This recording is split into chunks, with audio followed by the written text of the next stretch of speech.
पार्वती प्रियपुत्राय पूर्वा सन्ध्या प्रवर्तते। उत्तिष्ठ गजराजस्य कर्तव्यं लोकपालनम्। उत्तिष्ठो उत्तिष्ठ विघ्नेश उत्तिष्ठ गणनायक। उत्तिष्ठ गिरिजापुत्रा जगतां मङ्गलं कुरु। श्रीकाणीपाकवरसिद्धिविनायकत्वं प्रीत्याद्य जागृहि कुरु प्रियमङ्गलानि। त्रैलोक्यरक्षणकराणि महोज्ज्वलानि। श्रीमद्विनायक विभो तव सुप्रभातम्। श्रीमद्विहारपुरवास शिवात्मजाता कुपोद्भवाद्भुतविलास स्वयंभुमूर्ते। श्रीदेवशङ्खलिखिताश्रितपादपद्मा श्रीमद्विनायक विभो तव सुप्रभातम्। श्रीनारिकेलवनशोभितपुष्टिगात्र क्षीराब्धिसिक्तशुभविग्रहतत्त्वमूर्ते। दिव्याङ्गमूषिकसुवाहनमोदरूप श्रीमद्विनायक विभो तव सुप्रभातम्। श्रीकाणीपाकवरभूतलवासतुष्ट हे आदिपूज्य अरुणारुणभानुतेज। प्राचीदिशाम्बरमिदं रविकान्तिनिष्टं श्रीमद्विनायक विभो तव सुप्रभातम्। श्रीबाहुदा शुभतरङ्गसुबाहुदत्ता सुस्निग्धशीतलाकणानपि सङ्गृहीत्य प्रभातवायुरिह यास्यति सेवनाय श्रीमद्विनायक विभो तव सुप्रभातम्। गौरीकराम्बुजसुलालितदिव्यवक्त श्रीकण्ठमानसमुदाकरमोदरूप कैलासशैलशिखरस्थितबालबानो श्रीमद्गणेश्वर विभो तव सुप्रभातम्। दुर्वाङ्कुराणि जलजानि सुपुष्पकाणि बिल्वानि पूजानविधौ च सुसज्जितानि। नित्यार्चनोत्सुकमदोत्कटवारणास्ये श्रीमद्गणेश्वर विभो तव सुप्रभातम्। हृत्कूपमध्य समुपस्थितचित्स्वरूप कूटस्थतत्त्वमिदमेव हि बोधनेन। त्वामत्र भासि विदधासि समस्तशोभान् श्रीमद्गणेश्वर विभो तव सुप्रभातम्। श्रीमुत्कलाख्यमुनुसन्नितसच्चरित्र वासिष्ठगृत्समदमुख्यऋषीश्वरीड्या वेदोक्तदेवगणमन्त्रगणानिनाद श्रीमद्गणेश्वर विभो तव सुप्रभातम्। ऋग्वेदकीर्तितगणाधिपजैष्ठराजा त्वं ब्राह्मणस्पतिरतिप्रकटीकृतोऽसि। आधर्वशीर्षमनुमन्त्रितदिव्यमूर्ते श्रीमद्गणेश्वर विभो तव सुप्रभातम्। ब्रह्मादिदेव परिकीर्तितवेदपाठ त्वत्सूर्पकर्णकुहरौ प्रविशन्ति देवा। श्रुत्याधुनैव परिपालय धर्मसङ्घान् श्रीवल्लभेश भगवान् तव सुप्रभातम्। हेरम्बलम्बजठराद्भुतदिव्यगात्र प्रारम्भपूजनमिदं दयाय गृहीत्वा सर्वाशुभानि परिनाशय सर्वपुत्र श्रीवल्लभेश भगवान् तव सुप्रभातम्। भानुदयेन न हि दृश्यति चन्द्रबिम्बं त्वत्फलदेशशशिरेव विभाति नित्यम्।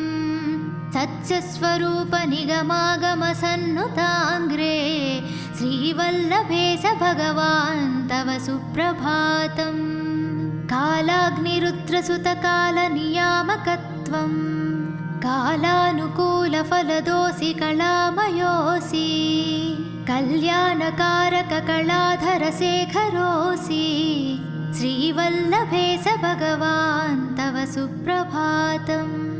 उग्रस्वरूप रिपुनाशक उग्रपुत्र सौम्योऽसि सोमविनुतोऽसि प्रशान्तरूप सर्वेश सर्वफलकारक सर्वमूर्ते श्रीवल्लभेश भगवान् तव सुप्रभातम्। दारिद्र्यदुःखभयभञ्जन दक्ष स्वामिन् तारुण्यविग्रहधनाधिफलप्रदायिन् लावण्यमञ्जुलकलानि त्वरञ्जितास्य हे विघ्ननाथ भगवान् तव सुप्रभातम्। गम्भीरतुष्टगणराजगकारपूजा गान्धर्वगानपरिवर्तितनादमूर्ते गाङ्गेयगण्यगणिताधिककलास्वरूप श्रीमद्विनायक विभो तव सुप्रभातम्। मूलादिचक्रनिलयाच्युतयोगमूर्ते त्वमादिदेवमनुचिन्त्य तरन्ति भक्ताः रागादिदोषपरिहारक वेदवेद्या हे विघ्ननाथ भगवान् तव सुप्रभातम्। लक्षादिशक्तियुत शक्तिगणेश्वरोऽसि दिव्याक्षरोऽसि शुभमन्त्रविराजितोऽसि तन्त्राधिभिरुत्ननतेष्टदवल्लभेश हे विघ्ननाथ भगवान् तव सुप्रभातम्। नागोपवीतधरनाद विनोदचित्ता नागास्य नासितमहाज्ञनतानुरक्ता आनन्दतुन्दिलतनो बहिरान्तरास्ता हे विघ्ननाथ भगवान् तव सुप्रभातम्। भद्रे भवृक्त नवभद्रदा भद्रतेज रुद्रप्रियात्मज मदद्रवशक्तियुक्ता अद्रिसजा मधुरवत्सलता निधाना हे विघ्ननाथ भगवान् तव सुप्रभातम्। सर्वार्थसिद्धिफलदायका बुद्धिदायिन् विघ्नाद्रिवज्रपरिपूज्य चतुर्थिकाले भद्रं पदं दिशसि भक्तगणनार्धितोऽसि हे विघ्ननाथ भगवान् तव सुप्रभातम्। बालादिभव्यबहुरूपधरोऽसि देव चिन्तामणिस्त्वमसि सर्वः फलप्रदोऽसि त्वन्नाम दिव्यमणिरस्ति जगत्तिताय हे विघ्ननाथ भगवान् तव सुप्रभातम्। हे काणिपाकगणराट् तव सुप्रभातम्। ये मानवान् प्रतिदिनं प्रपठन्ति भक्त्या तानेकविसन्ति कुलान् परिपालय त्वम् इदन्ति वदन्ति विबोधः करुणार्धचित्ता।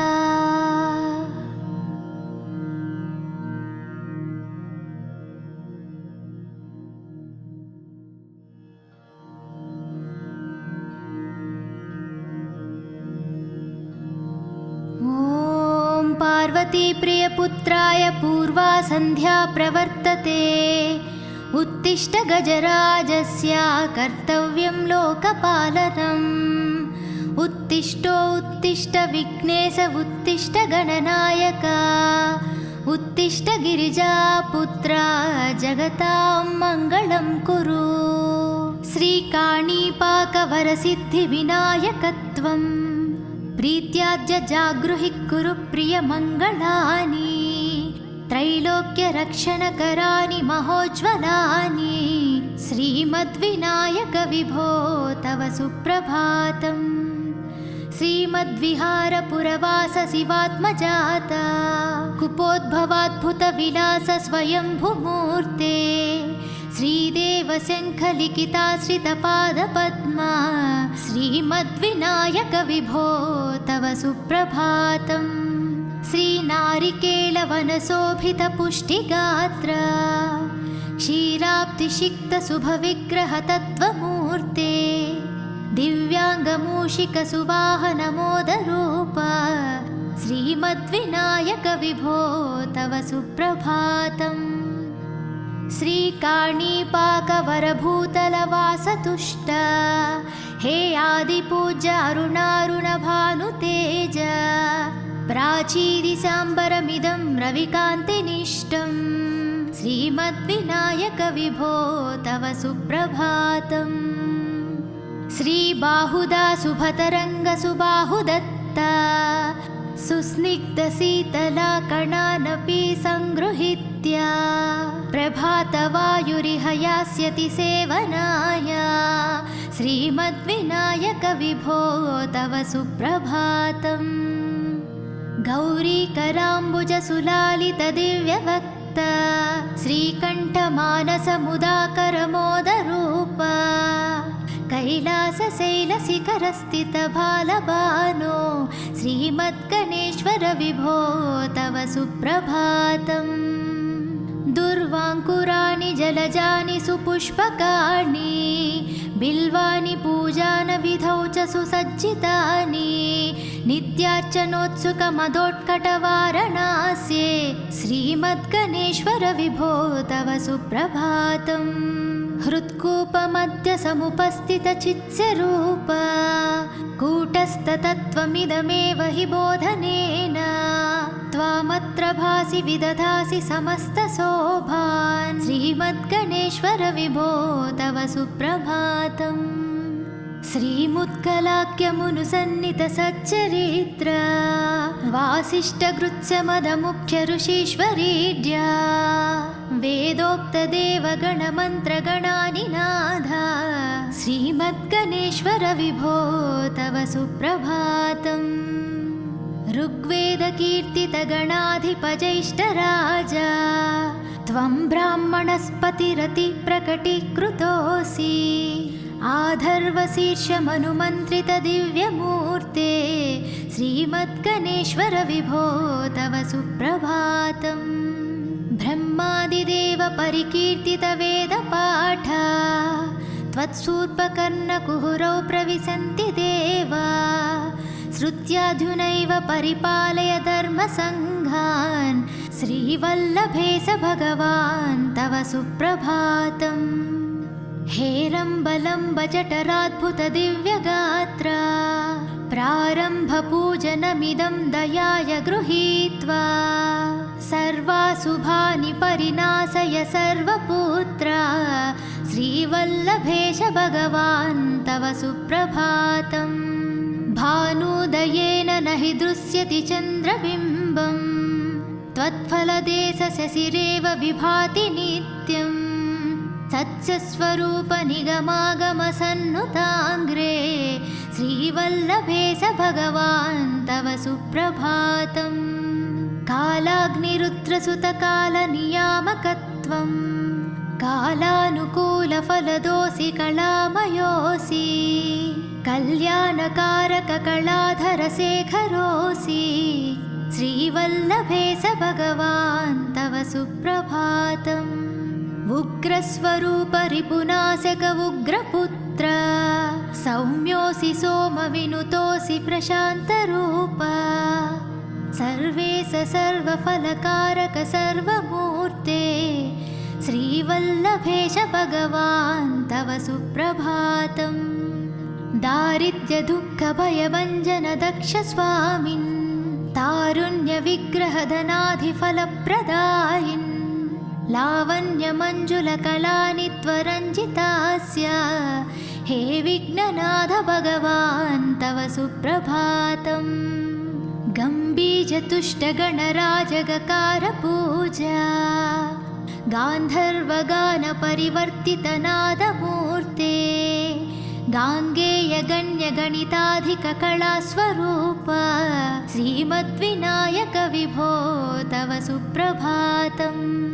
मूलादिचक्रनिलयाच्युतयोगमूर्ते त्वमादिदेवमनुचिन्त्य तरन्ति भक्ताः रागादिदोषपरिहारक वेदवेद्या हे विघ्ननाथ भगवान् तव सुप्रभातम्। लक्षादिशक्तियुत शक्तिगणेश्वरोऽसि दिव्याक्षरोऽसि शुभमन्त्रविराजितोऽसि तन्त्राधिभिरुत्ननतेष्टदवल्लभेश हे विघ्ननाथ भगवान् तव सुप्रभातम्। नागोपवीतधरनाद विनोदचित्ता नागास्य नासितमहाज्ञनतानुरक्ता आनन्दतुन्दिल निखिलतनो बहिरान्तरास्ता हे विघ्ननाथ भगवान् तव सुप्रभातम् भद्रे भवृक्त नवभद्रदा भद्रतेज रुद्रप्रियात्मज मदद्रव शक्तियुक्ता अद्रिसजा मधुरवत्सलता निधाना हे विघ्ननाथ भगवान् तव सुप्रभातम् सर्वार्थसिद्धिफलदायका बुद्धिदायिन् विघ्नाद्रिवज्र परिपूज्य चतुर्थीकाले भद्रं पदं दिशसि भक्तगणनार्थितोऽसि हे विघ्ननाथ भगवान् तव सुप्रभातम् बालादिभव्य बहुरूपधरोऽसि देव चिन्तामणिस्त्वमसि सर्वः फलप्रदोऽसि त्वन्नाम दिव्यमणिरस्ति जगत्तिताय हे विघ्ननाथ भगवान् तव सुप्रभातम् हे काणिपाकगणराट् तव सुप्रभातम् ये मानवान् प्रतिदिनं प्रपठन्ति भक्त्या तानेकविसन्ति कुलान् परिपालय त्वम् इदन्ति वदन्ति विबुधः करुणार्धचित्ता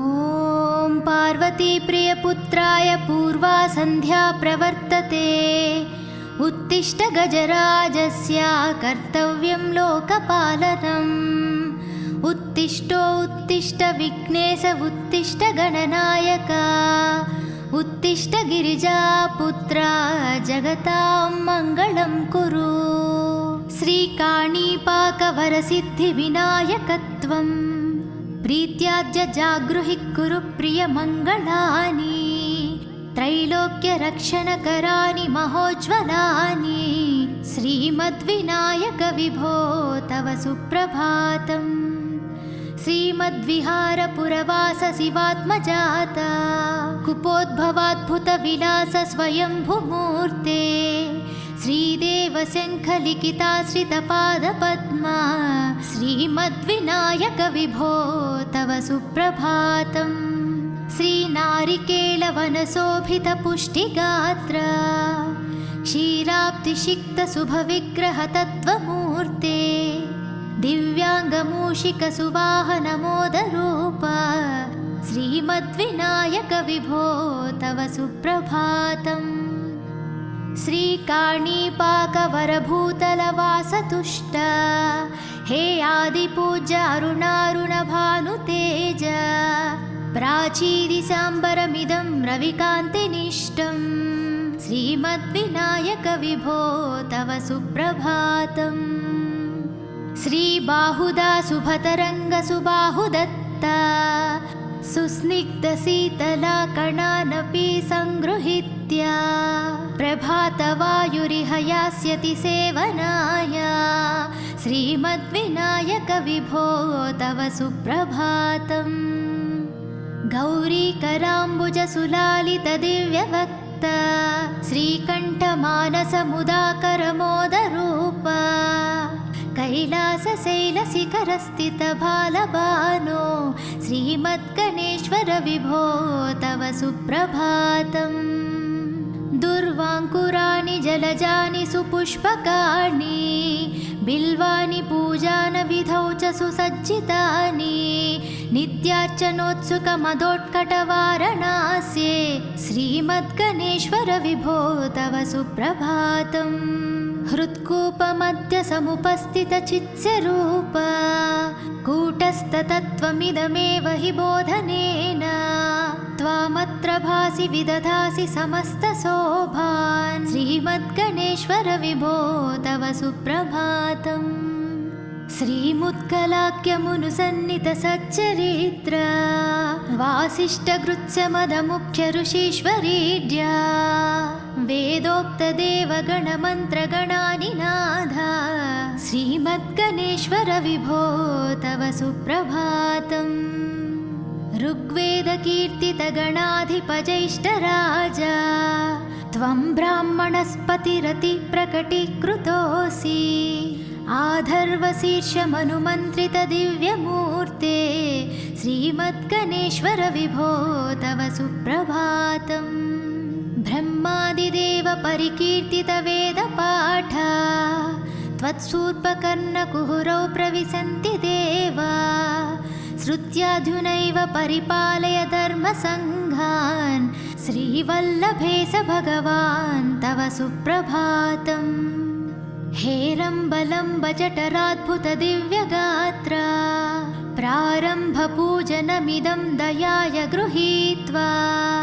सर्वाशुभानि परिनाशय सर्वपुत्रा श्रीवल्लभेश भगवान् तव सुप्रभातम् भानुदयेन न हि दृश्यति चन्द्रबिम्बम् त्वत्फलदेशशशिरेव विभाति नित्यम् सत्स्वरूपनिगमागमसन्नुताङ्ग्रे श्रीवल्लभेश भगवान् तव सुप्रभातम् कालाग्निरुद्रसुतकालनियामकत्वम् कालानुकूलफलदोऽसि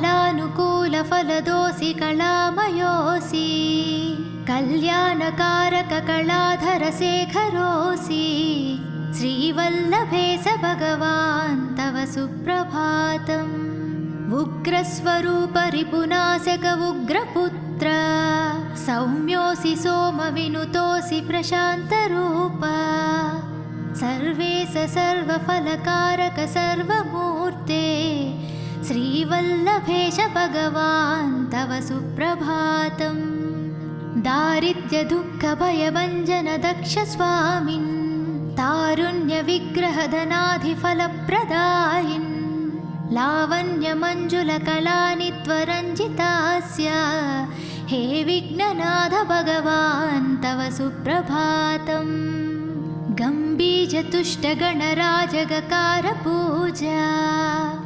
गान्धर्वगानपरिवर्तितनादमूर्ते गाङ्गेयगण्यगणिताधिककलास्वरूप श्रीमद्विनायक विभो तव सुप्रभातम् मूलादिचक्रनिलयाच्युतयोगमूर्ते त्वमादिदेवमनुचिन्त्य तरन्ति भक्ताः रागादिदोषपरिहारक वेदवेद्या हे विघ्ननाथ भगवान् तव सुप्रभातम् लक्षादिशक्तियुतशक्तिगणेश्वरोऽसि दिव्याक्षरोऽसि शुभमन्त्रविराजितोऽसि तन्त्राधिभिरुत्ननतेष्टदवल्लभेश हे विघ्ननाथ भगवान् तव सुप्रभातम् नागोपवीतधरनाद विनोदचित्ता नागास्य नासितमहाज्ञनतानुरक्ता आनन्दतुन्दिलतनो बहिरान्तरास्ता हे विघ्ननाथ भगवान् तव सुप्रभातम् भद्रे भवृक्त नवभद्रदा भद्रतेज रुद्रप्रियात्मज मदद्रवशक्तियुक्ता अद्रीसजा मधुरवत्सलता निधाना हे विघ्ननाथ भगवान् तव सुप्रभातम् सर्वार्थसिद्धिफलदायका बुद्धिदायिन् विघ्नाद्रिवज्रपरिपूज्य चतुर्थिकाले भद्रं पदं दिशसि भक्तगणनार्थितोऽसि हे विघ्ननाथ भगवान् तव सुप्रभातम् बालादिभव्यबहुरूपधरोऽसि देव चिन्तामणिस्त्वमसि सर्वः फलप्रदोऽसि त्वन्नाम दिव्यमणिरस्ति जगत्तिताय हे विघ्ननाथ भगवान् तव सुप्रभातम् हे काणिपाकगणराट् तव सुप्रभातम् ये मानवान् प्रतिदिनं प्रपठन्ति भक्त्या तानेकविसन्ति कुलान् परिपालय त्वम् इदन्ति वदन्ति विबोधः करुणार्धचित्ता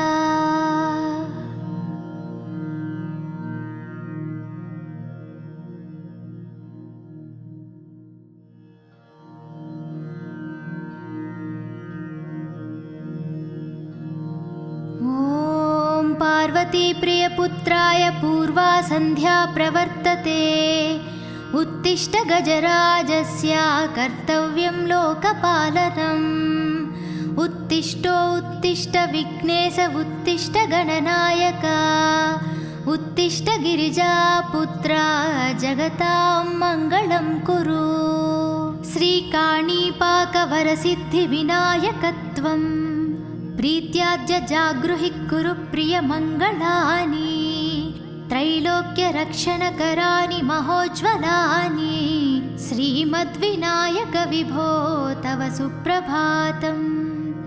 श्रीमद्विहारपुरवास शिवात्मजाता कुपोद्भवाद्भुतविलास स्वयंभुमूर्ते। श्रीदेवशङ्खलिखिताश्रितपादपद्मा श्रीमद्विनायक विभो तव सुप्रभातम्। श्रीनारिकेलवनशोभितपुष्टिगात्र क्षीराब्धिषिक्तशुभविग्रहतत्त्वमूर्ते। दिव्याङ्गमूषिकसुवाहनमोदरूप श्रीमद्विनायक विभो तव सुप्रभातम्। श्रीकाणीपाकवरभूतलवासतुष्ट हे आदिपूज्य अरुणारुणभानुतेज। प्राचीदिसाम्बरमिदं रविकान्तिनिष्टम्। श्रीमद्विनायक विभो तव सुप्रभातम्। श्रीबाहुदा शुभतरङ्गसुबाहुदत्ता सुस्निग्धशीतलाकणानपि सङ्गृहीत्य प्रभातवायुरिह यास्यति सेवनाय। श्रीमद्विनायक विभो तव सुप्रभातम्। गौरीकराम्बुजसुलालितदिव्यवक्त श्रीकण्ठमानसमुदाकरमोदरूप कैलासशैलशिखरस्थितबालबानो श्रीमद्गणेश्वर विभो तव सुप्रभातम्। दुर्वाङ्कुराणि जलजानि सुपुष्पकाणि बिल्वानि पूजानविधौ च सुसज्जितानि। नित्यार्चनोत्सुकमदोत्कटवारणास्ये श्रीमद्गणेश्वर विभो तव सुप्रभातम्। हृत्कूपमध्य समुपस्थितचित्स्वरूप कूटस्थतत्त्वमिदमेव हि बोधनेन। त्वामत्र भासि विदधासि समस्तशोभान्। श्रीमद्गणेश्वर विभो तव सुप्रभातम्। श्रीमुत्कलाख्यमुनुसन्नितसच्चरित्र वासिष्ठगृत्समदमुख्य ऋषीश्वरीड्या वेदोक्तदेवगणमन्त्रगणानिनाद। श्रीमद्गणेश्वर विभो तव सुप्रभातम्। ऋग्वेदकीर्तितगणाधिपजैष्ठराजा त्वं ब्राह्मणस्पतिरतिप्रकटीकृतोऽसि। आधर्वशीर्षमनुमन्त्रितदिव्यमूर्ते श्रीमद्गणेश्वर विभो तव सुप्रभातम्। ब्रह्मादिदेव परिकीर्तितवेदपाठ त्वत्सूर्पकर्णकुहरौ प्रविशन्ति देवा। श्रुत्याधुनैव परिपालय धर्मसङ्घान्। श्रीवल्लभेश भगवान् तव सुप्रभातम्। हेरम्बलम्ब जठराद्भुतदिव्यगात्र प्रारम्भपूजनमिदं दयाय गृहीत्वा। सर्वाशुभानि परिनाशय सर्वपुत्र श्रीवल्लभेश भगवान् तव सुप्रभातम्। भानुदयेन न हि दृश्यति चन्द्रबिम्बम्। त्वत्फलदेशशशिरेव विभाति नित्यम्। सत्स्वरूप निगमागमसन्नुताङ्ग्रे श्रीवल्लभेश भगवान् तव सुप्रभातम्। कालाग्निरुद्रसुतकालनियामकत्वं कालानुकूलफलदोऽसि कलामयोऽसि। कल्याणकारककलाधरशेखरोऽसि श्रीवल्लभेश भगवान् तव सुप्रभातम्। उग्रस्वरूप रिपुनाशक उग्रपुत्र सौम्योऽसि सोमविनुतोऽसि प्रशान्तरूप। सर्वेश सर्वफलकारक सर्वमूर्ते श्रीवल्लभेश भगवान् तव सुप्रभातम्। दारिद्र्यदुःखभयभञ्जन दक्ष स्वामिन् तारुण्यविग्रहधनाधिफलप्रदायिन् लावण्यमञ्जुलकलानि त्वरञ्जितास्य हे विघ्ननाथ भगवान् तव सुप्रभातम्। गम्भीरतुष्टगणराजगकारपूजा गान्धर्वगानपरिवर्तितनादमूर्ते गाङ्गेयगण्यगणिताधिककलास्वरूप श्रीमद्विनायक विभो तव सुप्रभातम्। मूलादिचक्रनिलयाच्युतयोगमूर्ते त्वमादिदेवमनुचिन्त्य तरन्ति भक्ताः रागादिदोषपरिहारक वेदवेद्य हे विघ्ननाथ भगवान् तव सुप्रभातम्। लक्षाधिशक्तियुतशक्तिगणेश्वरोऽसि दिव्याक्षरोऽसि शुभमन्त्रविराजितोऽसि तन्त्राधिभिरुत्ननतेष्टदवल्लभेश हे विघ्ननाथ भगवान् तव सुप्रभातम्। नागोपवीतधरनाद विनोदचित्ता नागास्य नासितमहाज्ञनतानुरक्ता आनन्दतुन्दिलतनो बहिरान्तरास्ता हे विघ्ननाथ भगवान् तव सुप्रभातम्। भद्रे भवृक्त नवभद्रदा भद्रतेज रुद्रप्रियात्मज मदद्रवशक्तियुक्ता अद्रिसजा मधुरवत्सलता निधाना हे विघ्ननाथ भगवान् तव सुप्रभातम्। सर्वार्थसिद्धिफलदायका बुद्धिदायिन् विघ्नाद्रिवज्रपरिपूज्य चतुर्थीकाले भद्रं पदं दिशसि भक्तगणनार्धितोऽसि हे विघ्ननाथ भगवान् तव सुप्रभातम्। बालादिभव्यबहुरूपधरोऽसि देव चिन्तामणिस्त्वमसि सर्वः फलप्रदोऽसि त्वन्नाम दिव्यमणिरस्ति जगत्तिताय हे विघ्ननाथ भगवान् तव सुप्रभातम्। हे काणिपाकगणराट् तव सुप्रभातम्। ये मानवान् प्रतिदिनं प्रपठन्ति भक्त्या तानेकविसन्ति कुलान् परिपालय त्वम्। इदन्ति वदन्ति विबोधः करुणार्धचित्ता